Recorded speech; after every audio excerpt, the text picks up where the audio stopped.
You can't copy anybody and end with anything. If you copy, it means you're working without any real feeling. No two people on earth are alike, and it's gotta be that way in music, or it isn't music. Billie Holiday. Hello, everyone. This is W, host of the podcast feature known as Surprise Cast. Today, we have a very special guest inside the digital studio. Her name is Stella Heath. What is her connection to Billie Holiday? Jazz, and one of my favorite cities in the world, Petaluma. You're about to find out. Hello, my friend. How are you doing? Hi, I'm doing good. Thank you for having me. You are quite welcome. Before we launch into this discussion about your work as an artist and musician, I do have to tell you, as I just mentioned, Petaluma is near and dear to my heart. I spent quite a few days there long ago. I recently just went back there over December. What is it about this place that is so special, and why should people visit it? I mean, it's hard when it's your hometown because I mean, as a kid, I was bored of Petaluma. It was the chicken capital of the world. But I think it's gotten cooler since I grew up there. I like to go to Petaluma now and hang out, eat at good restaurants and things like that. But yeah, it's a quaint town, and I've seen it from people's visitors' perspectives, and I think there's a nice grandness to it that I didn't necessarily appreciate when I was a kid. So you grew up there, yeah? I did, yeah. And for the listeners and me, tell us about that experience. It was actually lovely. I grew up on an acreage, just the west side of Petaluma is kind of the old side and the pretty side, and so I grew up on this hill that kind of overlooked West Petaluma.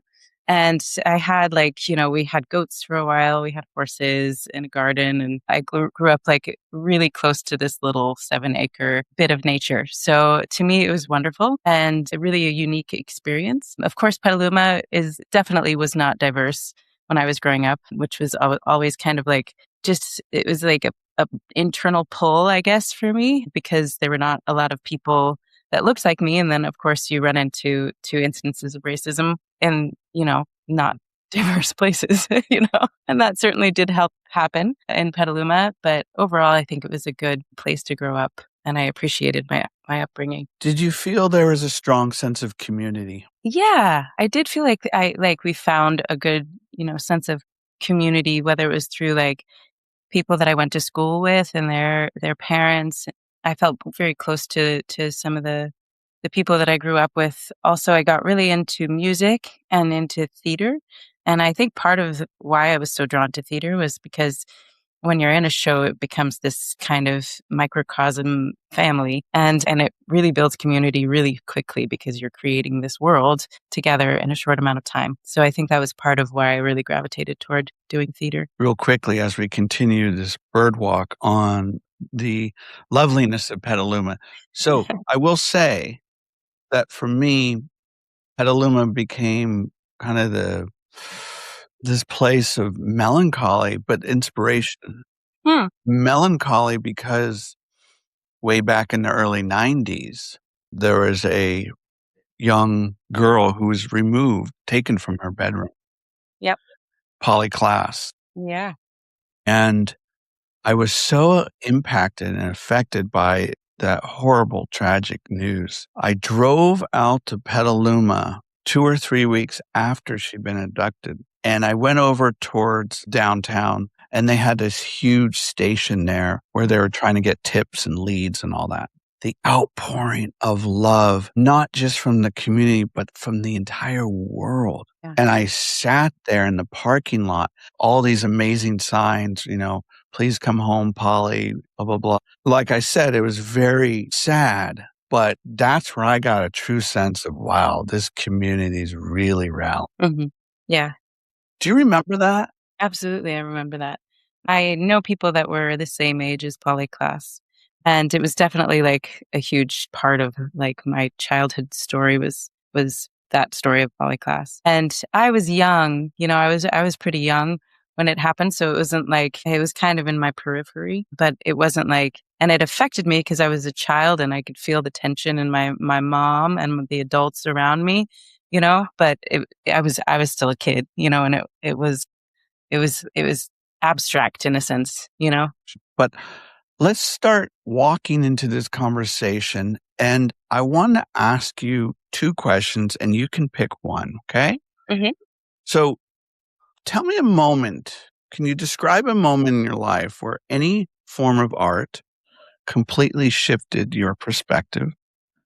Or what's been inspiring Stella lately? I think, I mean, when I think about a moment that is like, that has been a really kind of like a pop of inspiration for me, I always go back to this moment when I was a child, and I started singing when I was 8 years old, and I was singing in a choir in Petaluma, and I wasn't super serious about it.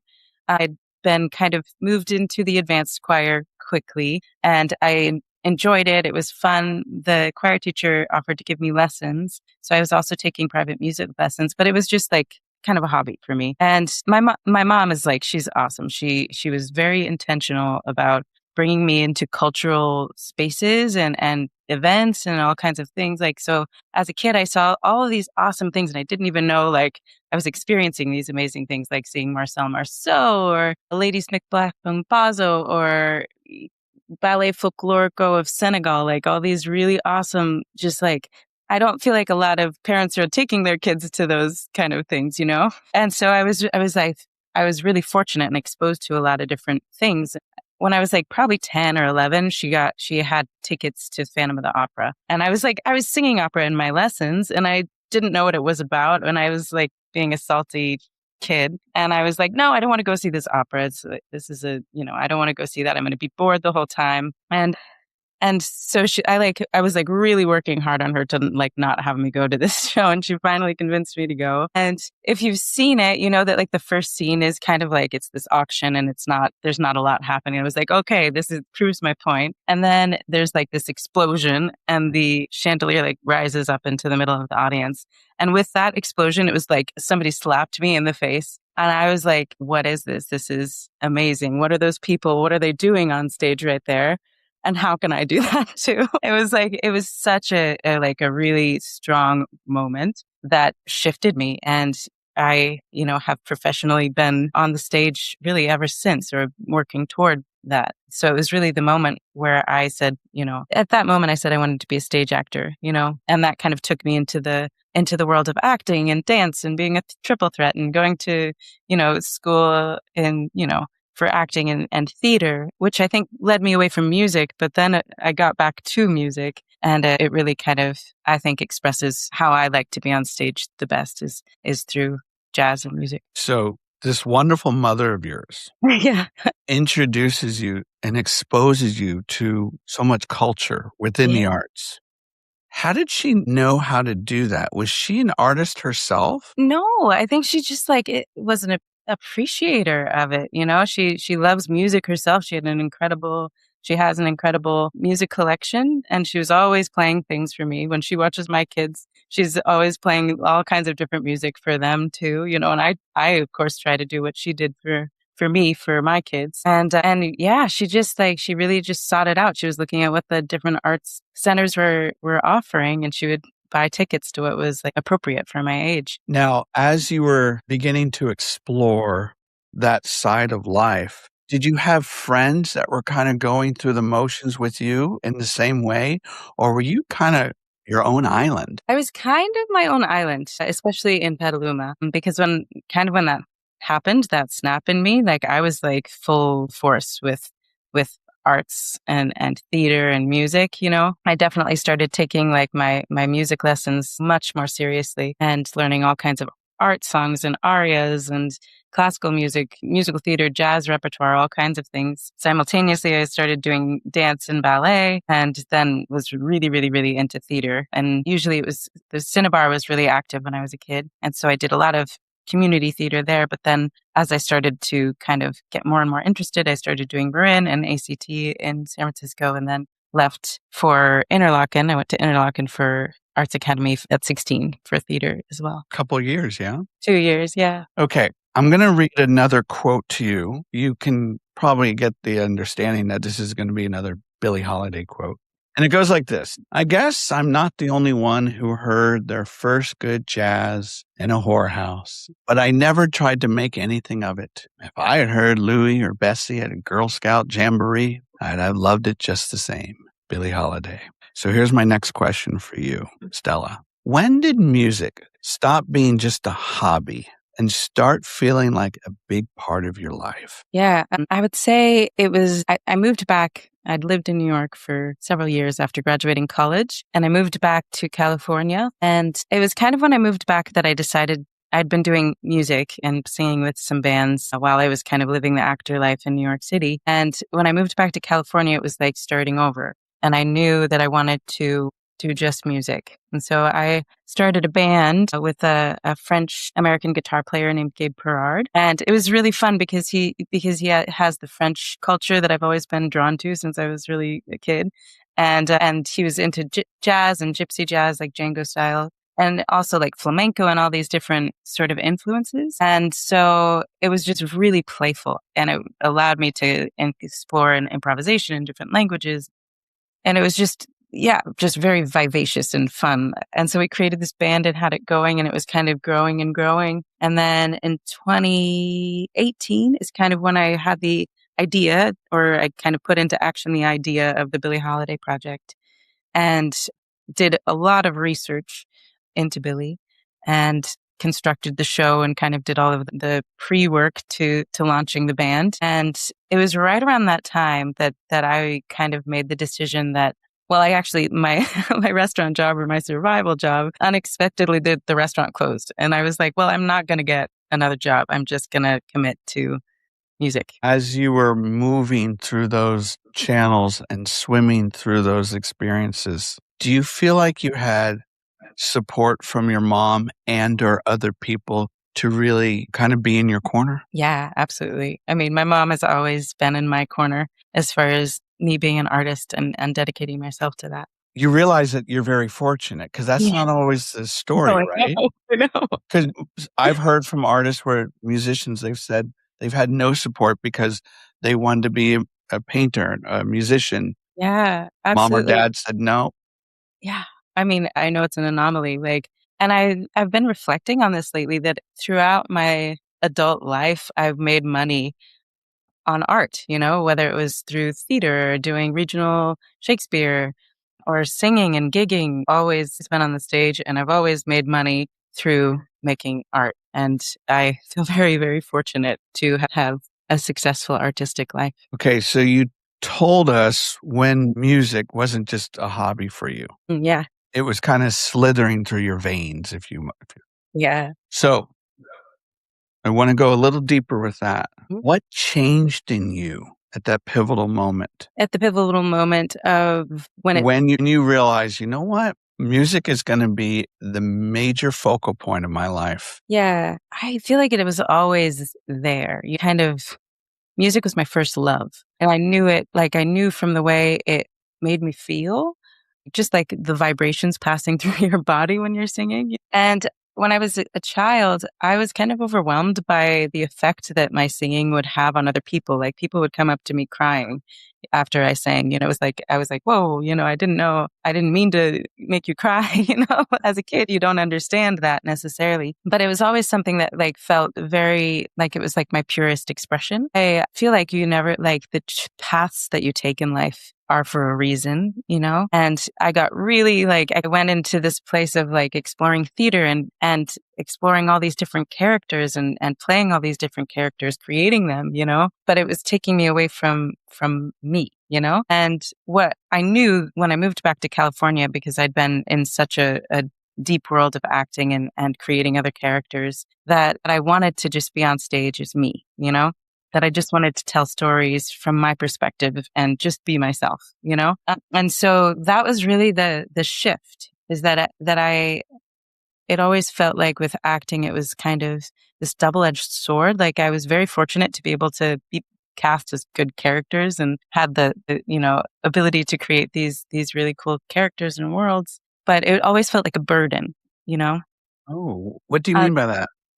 Like it always felt like I had this indebtedness to tell this person's story or this person that I created story to the best of my ability, to the point where it almost felt like detrimental to myself. I don't know if I was like going toward method or what. I like, but it always felt like it was like it felt heavy, like it felt like it was oppressive. And when I started to sing on stage and just explore the joy of each little story of the song, it felt free and it felt, like it didn't feel heavy in the same way. And it felt like a kind of full circle from that purity that I felt when I first started singing to going around this other artistic journey, to get Yeah. back to singing and just singing for me. Loving this. Thank you so much. So as we walk on the road of life, we encounter very special people. And sometimes we have no idea when it's going to hit us, right? And they offer words of wisdom. For example, I was an elementary school teacher for many years, and a parent said to me, "Can I meet with you after school, William?" I said, "Sure." This is my first year of teaching. And I said, "Is everything okay?" She said, yeah, but I want to show you what you wrote on my son's homework paper." I said, "Okay." She hands me the paper, and I look at it. I said, I'm not sure did I offend you or your son?" She goes, "No, you didn't explain what good job meant." Because all I wrote on his homework Uh-huh. paper was good job. Yeah. And she goes, "That's nice, but doesn't tell my son anything." Yeah. Yeah. And that forever changed my approach in terms Absolutely. of correcting homework, even if it took that much longer to write a little bit more. Right. Right. So I'm going to ask you that question. Hmm. What kernel of wisdom did you acquire from someone that still resonates within today? Yeah.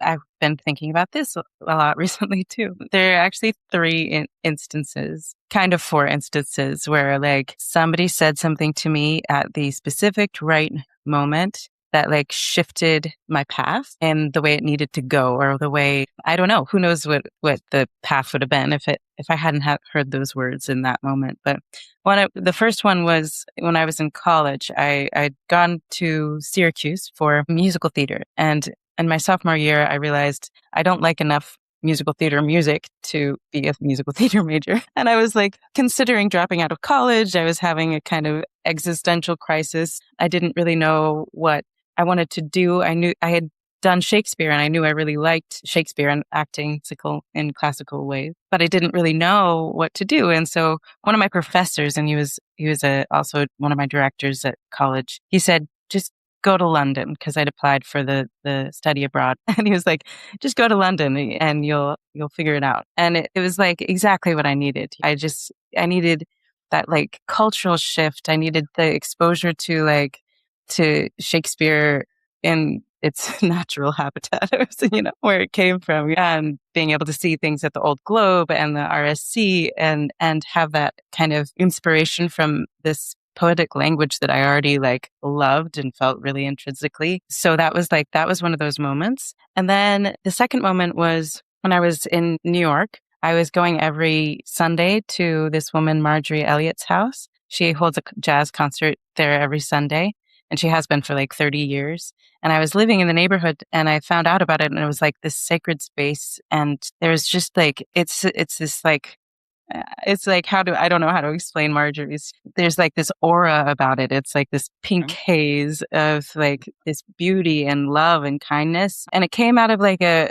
tragedy, she lost her son. And through that, she just like dove into the piano and played for hours and hours every day. And that was her way to get through the grief. And then she started inviting her neighbors over to listen. And they said, well, hey, why don't you like have a house concert? And then it turned into this weekly thing that still continues to this day. And her son plays with her. Through through living there and going there every week, became really close friends with them. And she has a sax player named Cedric that plays every Sunday, most Sundays there. When I was I'd go there so often that she said, we'll come over on a day that's not Sunday, and we'll just go through the real books, and we'll go through some, jazz material. And she's so soft and like nurturing. Like it felt like being like cradled back into jazz and into this tradition that I felt really deeply, like listening to my mom's records when I was a kid. And so we would just go through the real book, and I would I was just learning repertoire with her. And I would sing some of that stuff on Sundays when I was invited to. And so I knew all the musicians. And Cedric one day said to me, like I was saying something like, oh, I don't know what I'm going to do. I don't know if I got this audition. I don't know what acting job I'm going to do next, you know? And he said, just sing, Stella. Just sing and all the rest will work itself out. Like I heard him in that moment, you know, and I said, you're right. Like this Yeah. is what I really, really, truly love to do. And if I just sing, then all the rest of it will work itself out. And it really has, you know?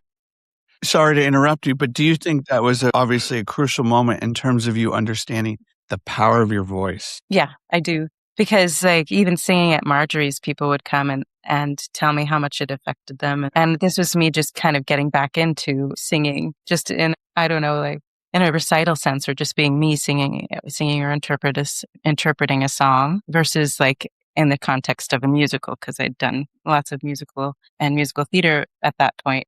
But just to have me express the song, it's different, you know, and I think it was a catalyst as far as remembering, I guess, the power of that. You had mentioned earlier regarding your experience with theater, kind of a double-edged sword. I would like to know, how did that experience in theater, whether it be through Stanislavski, all these different types of method, how do you feel like that helped you as a musician? I mean, I think hugely. Like I was saying before that, you know, like I might have like on the surface regrets about like what if I had gone to a conservatory for music and, you know, done it from, you know, when I was a young age, you know, but I can't really regret it because how I came about music was through going really deep with telling stories. And I think that that's like what it's all about, you know? I think that it's the story that moves people. And it's if you can connect deeply to the story, whether it's like, you know, the 3 minutes or even less of the story of a song, you know, if you can really connect to that story, it brings people into that world. And I think that my acting experience allows me to kind of get into the character of a song or get into the story of a song in a different way than perhaps people that haven't gone so deeply with acting would. So we're going to shift into now music specifically. Before we start talking about this brand new album for Billie, I want to read some names here, and I just want to get your opinion.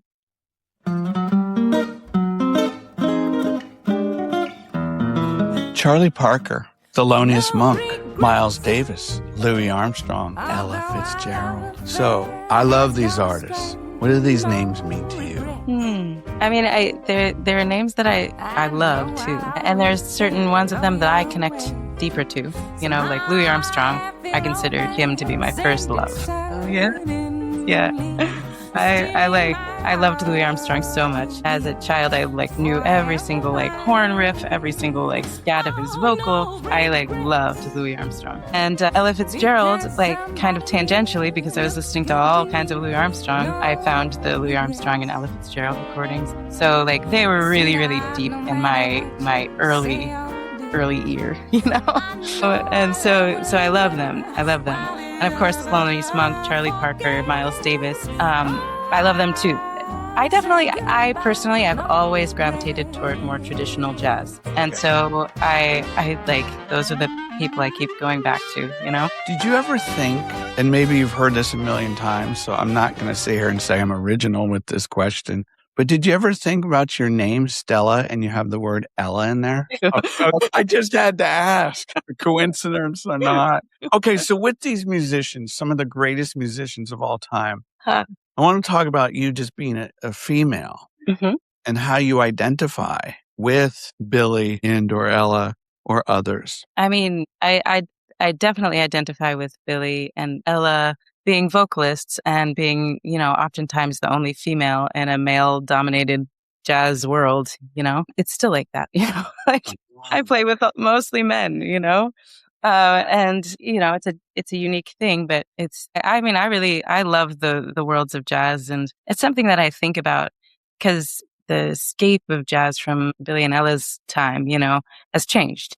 Yeah. And to be like quite blunt about it. Like now there's more conservatory trained musicians, there's less diversity on the bandstand. There's, and I think about it critically in my own band, I play with mostly white musicians in the Bay Area, and maybe it's because I'm based in the North Bay and, a lot of musicians of color would be in the East Bay or in San Francisco and they're not in proximity to me. But it's something that I'm always kind of aware of if I'm looking at a lineup, a festival lineup or, are the musicians all white men? Are there any women, And I try to be critical about myself in this too, and try to hire, people of color when I can, but it's a hard thing.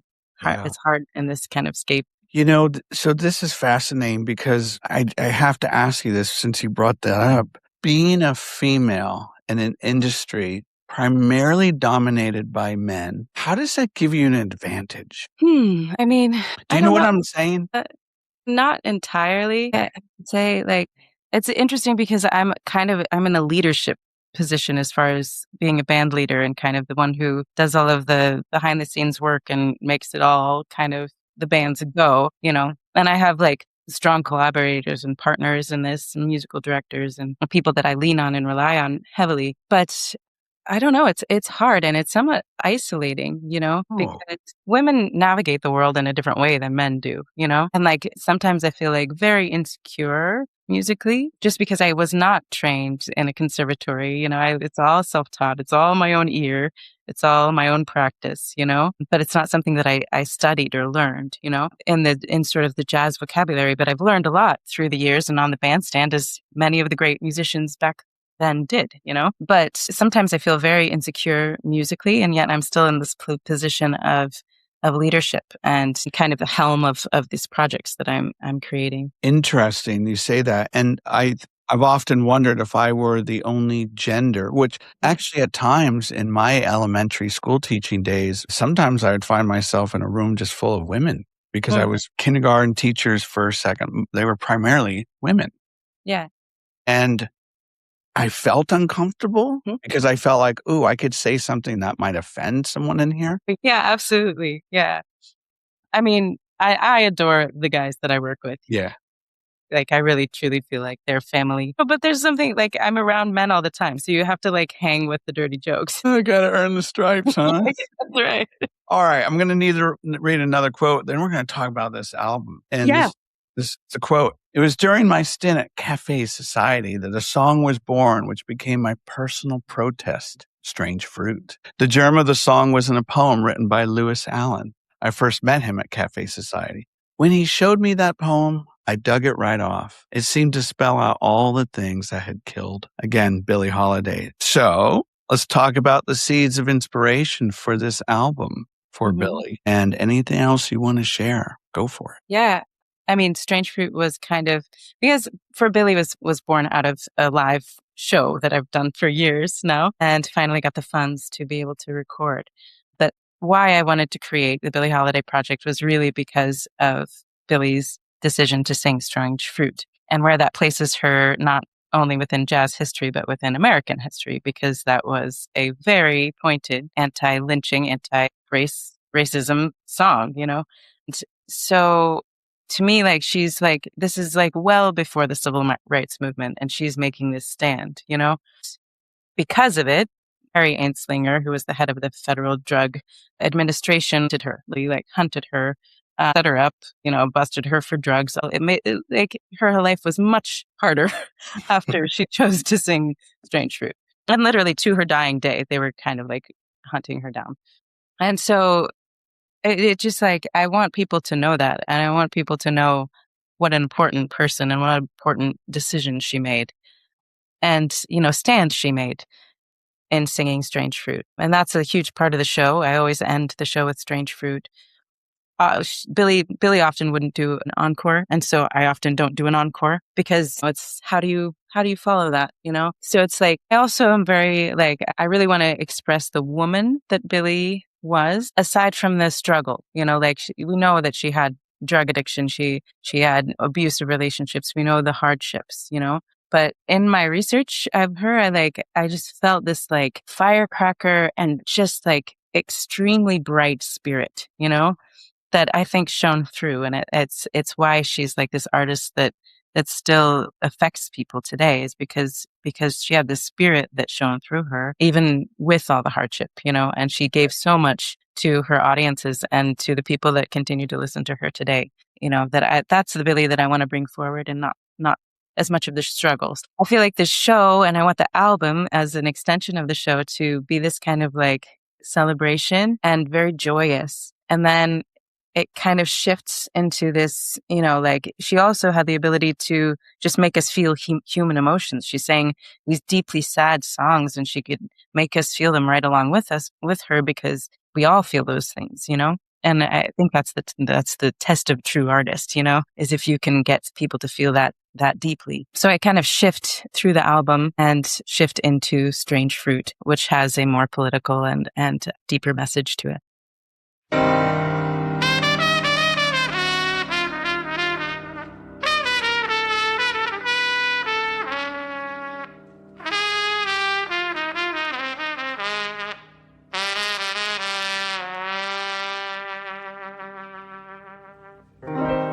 The southern trees bear a strange fruit, blood on the leaves and blood at the root, black bodies swinging in the southern breeze,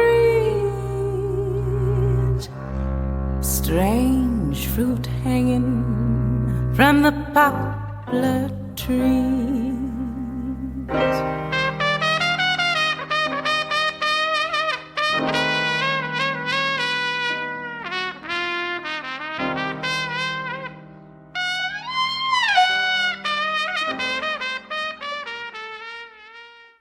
Let's talk about some of these tracks, if you don't mind. Yeah. I love the emotional undertow, the weight that is pulled, the gravity that you take us on in this journey, in this exploration of her music, but in a way that lends itself to your voice. Yeah. Your voice is quite astonishing in terms of the kind of the roller coaster emotional ride that her music is known for. Mm-hmm. Yeah. So there are two songs I would love to hear more of your insight. Yeah. The one is Swing Baby Swing Yeah. and Crazy He Calls Me. Sure. Yeah. Go for it. So Swing Brother Swing, like it's a fun, like joyful song, and it's been like a hit of ours for a while with the live show. I'm sure.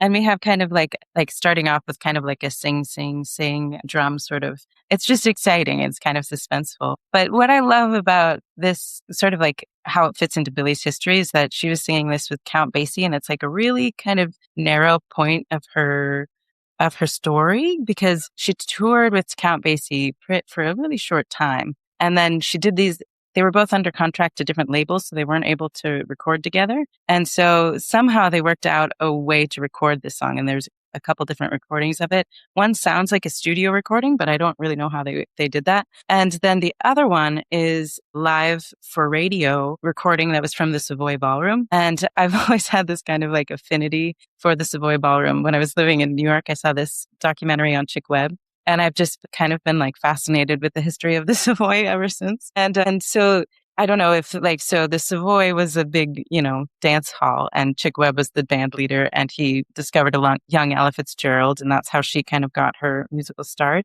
But they were really known for doing battles of the bands. And so they brought in, it was like highly publicized. They brought in Count Basie and Billie Holiday to do a battle of the bands. And it's just like, I know, like if I could just like go back and experience that, it would be amazing. So that's how I love Swing Brother Swing for that sort of where it takes me. It like transports me. I really like songs that kind of transport me to a different place, or that are transportive in some way, whether it's in my own mind or if I help other people transport that way. And Crazy He Calls Me, it's just this like, It's this like, so Neil Fontano he's been my musical collaborator since the beginning of this project. In 2018, we were putting everything together.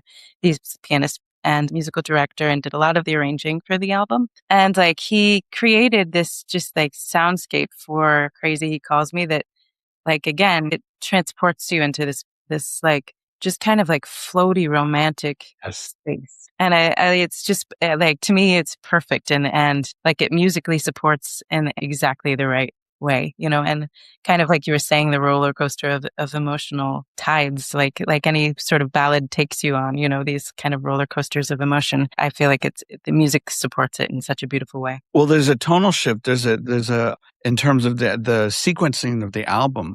And I love how it just kind of, okay, we're going to bring it down a little bit. Mhm. And when I first heard your version of this, I was picturing myself literally. I know this is going to sound really corny, but literally I could just transport myself into this place called Old School Cafe, which is in San Francisco, dancing with my girlfriend, cheek to cheek, very close, very Yeah. near. And it's a beautiful rendition.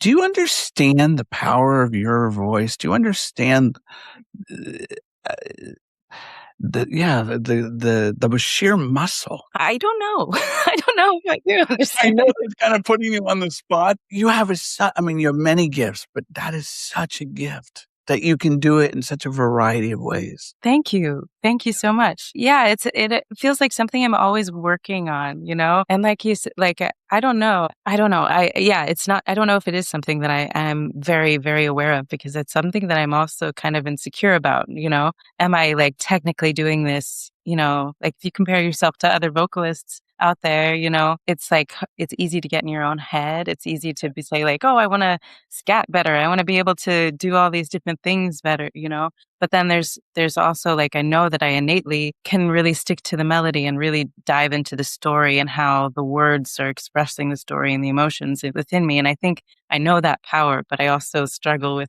the like, am I? Well, you're I very. guess. Maybe this goes a testament back to your mom. You're very humble. Yeah.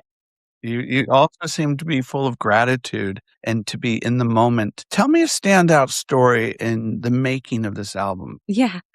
Well, it's so we recorded it at 25th Street Studios in Oakland, and it was beautiful. Like, it's an awesome studio. Gabriel Shepard was our sound engineer, and he was awesome. It was my first time working with him, and he's just off. Like, he's a great, great person and engineer. But so the only song on the album that's not one of Billie's is a song called These Tears. And it was written by my favorite contemporary songwriter right now, which is Bill Ree. He has a project with Rachel Price of Lake Street Dive, and he writes most of the songs for them. I just like his work really fits in with like early Billie Holiday and Teddy Wilson kind of years, where it's like this kind of witty wordplay, like fun swing songs, And I just really, I love his writing style.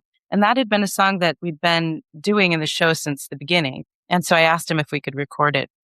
And before, like, we had a rehearsal, like maybe the Thursday or Friday before we were going into the studio on Monday.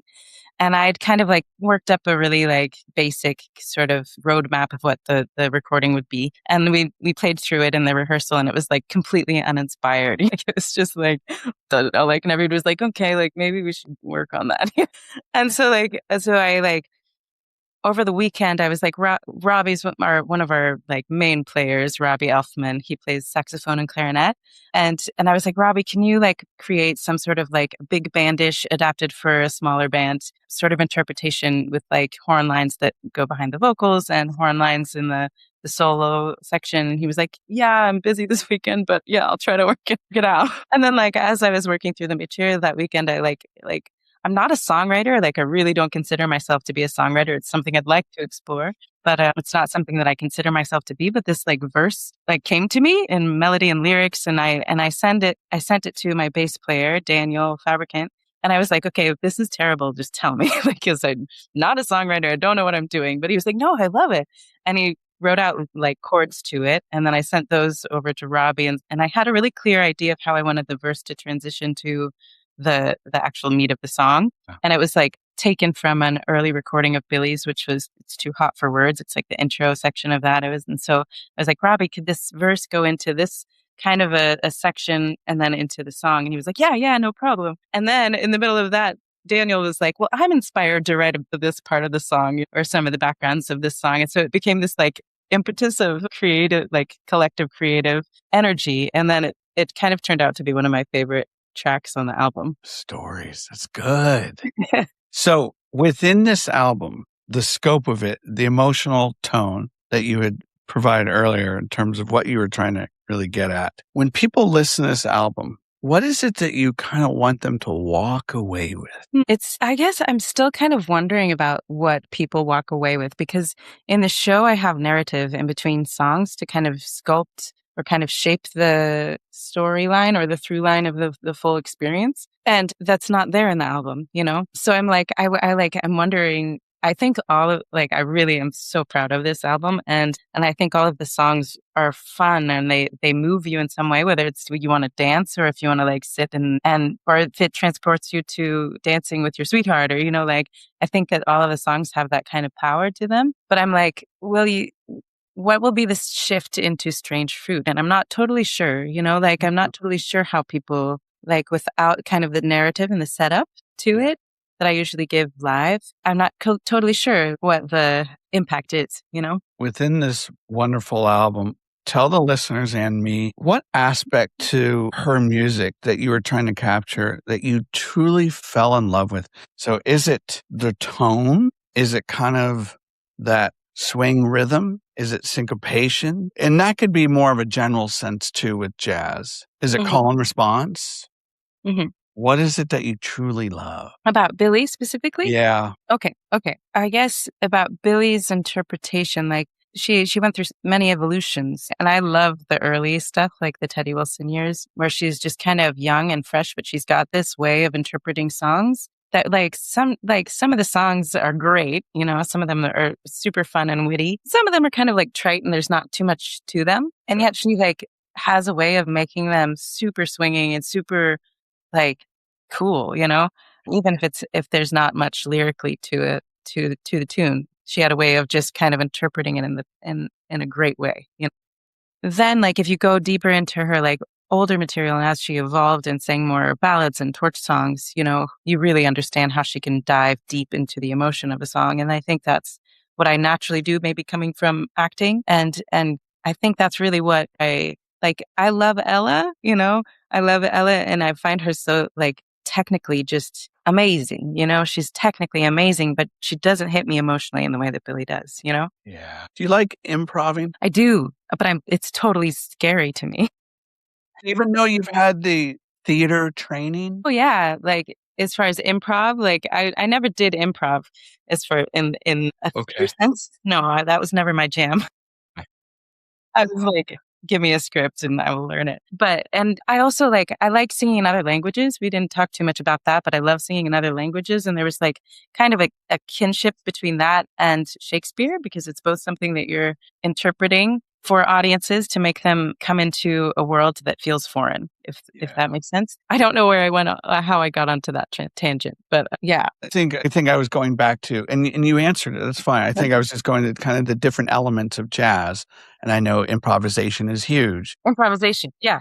Yes, so it's like you asked me what is inspiring me, and that wasn't the question I chose in the beginning, but now we've come back to it. But it's like something that I'm constantly working on, and it's something that I want to be good at because I've done it enough to like know that there's this freedom in it that feels totally wonderful. But because I didn't come from like a conservatory training or like I don't have the theory of a musician, and the voice is a completely different instrument. Like I can't press a button and have it be a C or a D, you know, where I can choose where I am, you know, unless you have perfect pitch, which I think probably Ella did.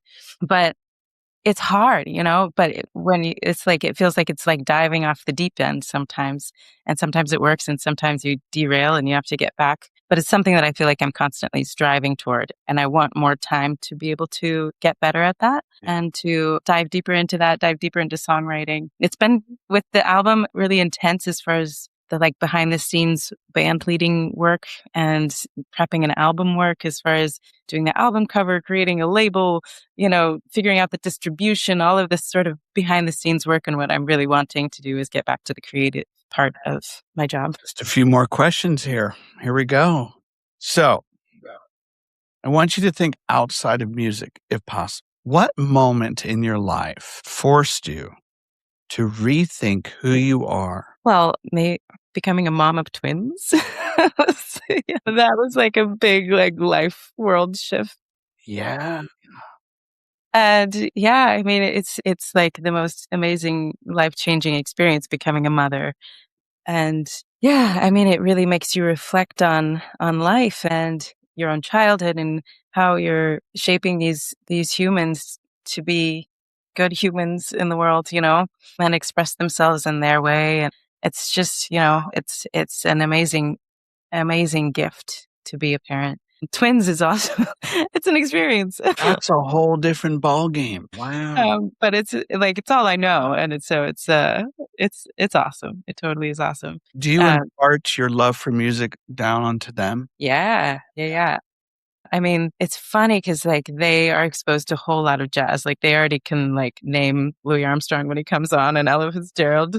They ask me questions about Ella Fitzgerald all the time. Like she's still here, like they ask me questions. And then recently they realized that Ella Fitzgerald's died. And so like that's a big thing. Like Ella's died. She's not here anymore, like that's a big question that I get from them these days. That must be such a profound experience to have twins and to obviously provide for them in a way that sounds like almost like your childhood. Like you're very, My mom was like so amazing. yeah. She is so amazing. But like in my childhood, she just gave she gave so intentionally to me. Like she always wanted to expose me to everything that I was interested in and things that I wasn't interested in. And they like I said she had to force me to Phantom of the Opera. She had tickets to see Ray Charles and I chose not to. And I was like, I'm like, what? What do you want? So like, Holy smoke. I know what. That's a whole nother I podcast. know, but I strived Yeah. to provide for them the kind of childhood that I had. Also exposure to nature. And my mom was a mounted backcountry ranger. And so I take my kids to the mountains and hiking and camping as much as I possibly can. Okay, we're going to end it here with a little bit of fun. I'd asked you to come to this conversation with a concert stub ticket and to share a memorable show or a piece of music memorabilia that you'd like to talk about. So go ahead, pick. This is like kind of a funny one because like merch is like I don't think about merch and I probably should in a financial sense think about merch more. But I've been doing this show a long time and sometimes audience members bring me things that are Billie related, and like I've been given like performance bills or programs from Billie's era, things like that. But my favorite one was this. I don't even remember what show it was, but it's like this plate. And it's like a porcelain plate, and on the middle of it is Billie's face, and like hand drawn gardenias around the outside.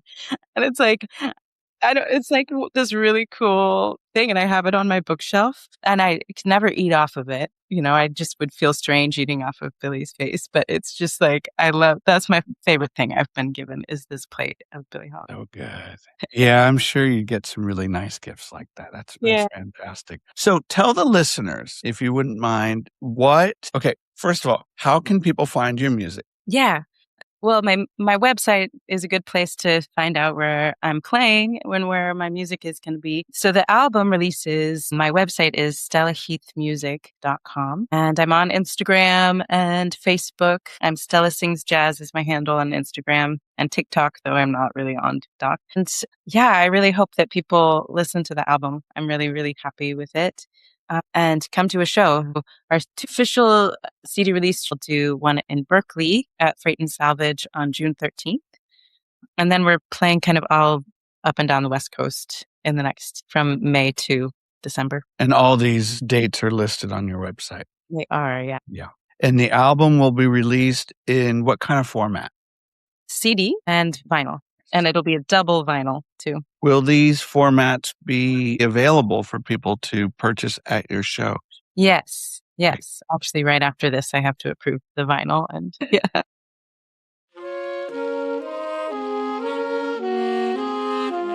All right, Stella Heath, thank you so much for this conversation. I'm going to end it with one more thing, and this comes from actually sfjazz.org. And this is what they say about you, Stella Heath.